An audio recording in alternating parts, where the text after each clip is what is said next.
సుబ్రహ్మణ్య స్వామికే సొంతం.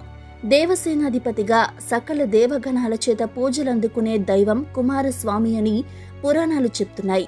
అలాంటి షణ్ముఖుని అనుగ్రహం పొందడం కోసం స్కంద పంచమి, కుమార షష్ఠి రోజుల్లో స్వామిని పూజించాలి.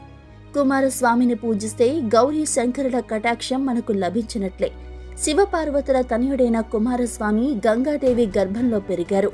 ఆమె భరించలేకపోవటంతో ఆ శిశువు రెల్లు పొదల్లో జారిపడింది. ఆ శిశువును కృత్తికా దేవతలు 6 స్తన్యమిచ్చి పెంచారు.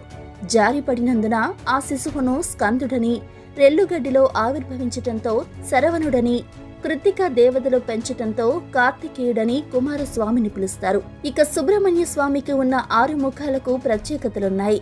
మయూర వాహనాన్ని అధిరోహించి కేలీ విలాసాన్ని ప్రదర్శించే ముఖం, పరమేశ్వరునితో జ్ఞాన చర్చలు జరిపే ముఖం, సూర్యుడనే రాక్షసుని వధించిన స్వరూపానికి ఉన్న ముఖం, శరణు కోరిన వారి